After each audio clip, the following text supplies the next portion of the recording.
వాస్తవంగా గత ప్రభుత్వం అనాలోచన నిర్ణయాల వల్ల దాదాపు 1,29,000 కోట్ల రూపాయలు విద్యుత్ వ్యవస్థ సంస్థ మీద అప్పులు చేయటం జరిగింది. అదేవిధంగా ఈ రాష్ట్రంలో పీపీఏలు అంశం చాలా పెద్ద వివాదాస్పదమైంది సార్. అది కూడా తెలుగుదేశం ప్రభుత్వంలో 14-19లో చేసుకున్న పీపీఏలు ఒప్పందాన్ని కంపెనీలకు బెనిఫిట్ చేకూర్చే విధంగా ఉందని చెప్పి దాన్ని పీపీఎల్ని రద్దు చేయటం జరిగింది. కేంద్ర ప్రభుత్వం ఈ పీపీఎల్ రద్దు చేయటం వల్ల ఈ రాష్ట్రానికి ఇన్వెస్ట్మెంట్స్ కానీ ఇన్వెస్టర్స్ కానీ దూరం అవుతారని చెప్పి పలుమార్లు మందలించినా సరే ఈ ప్రభుత్వం పెడచెవిన బట్టి ద్వారా వెళ్ళిపోయింది. అందుకని చెప్పి 2019లో నుంచి కంపెనీల పేమెంట్లన్నీ కూడా నిలిపివేసినాయి సార్. నిలిపివేయటం వల్ల కేంద్ర ప్రభుత్వం కేంద్ర మంత్రి కూడా లాస్ట్కి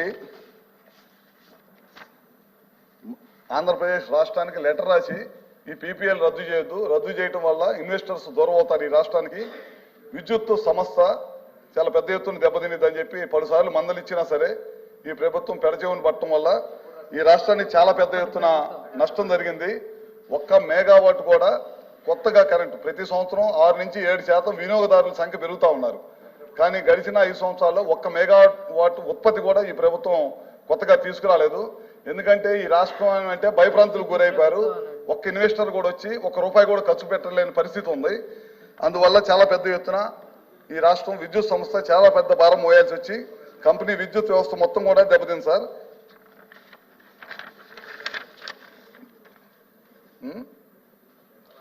ప్రస్తుతం మా ప్రభుత్వం అయితే గత ప్రభుత్వ నిర్వహణని తీసుకొని ఖచ్చితంగా ఇన్వెస్టర్స్ మళ్ళీ ఇక్కడ రావాలనే ఉద్దేశం కోసం ప్రభుత్వం చాలా పెద్ద ఎత్తున రెన్యూబుల్ ఎనర్జీకి సంబంధించి కూడా ఒక పాలసీ తయారు చేసి దాని ద్వారా ఇన్వెస్టర్స్ రావాలి, ఈ గవర్నమెంట్కి ఇన్వెస్టర్స్ రావాలనే దానికోసం చాలా పెద్ద ఎత్తున సంస్కరణలు తీసుకొస్తాం సార్. ఖచ్చితంగా దీని మీద మళ్ళీ విద్యుత్ వ్యవస్థని గాడిలో పెట్టి ముందుకు తీసుకెళ్తామని చెప్పి ఈ ద్వారా తెలియజేస్తా ఉన్నాను. అదేవిధంగా రాంభూపాల్ రెడ్డి గారు టవర్స్ అవసరం లేకుండా టవర్స్ పెట్టారని చెప్పి చెప్తా ఉన్నారు. అవసరం లేకుండా కాదు సార్, కొన్ని చోట్ల అవసరమైన చోట టవర్స్ తీసుకోవడం జరుగుతుంది. ఒకవేళ అవసరం లేకుండా ఎక్కడన్నా టవర్స్ పెట్టుంటే కనుక వాటిని ఇమీడియట్గా పరిశీలించి అవసరం లేకుండా టవర్స్ పెట్టి ఓన్లీ కేవలం కాంట్రాక్ట్లో బెనిఫిట్ చేయడం కోసం కనుక ఏదైనా పెడితే అట్లాంటి వాటి మీద ఇమీడియట్గా చర్యలు తీసుకుంటాం.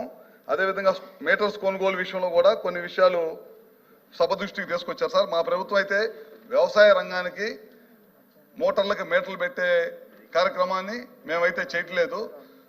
దాని మీద ఏదన్నా ఆయన దృష్టికి వస్తే కనుక మేము ఖచ్చితంగా దాని మీద చర్య తీసుకుంటాము. ఈ ప్రభుత్వం అయితే ఖచ్చితంగా కట్టుబడి ఉంది. వ్యవసాయ రంగానికి మీటర్లు అయితే స్మార్ట్ మీటర్లు కానీ అయితే బిగించే ప్రసక్తి లేదు.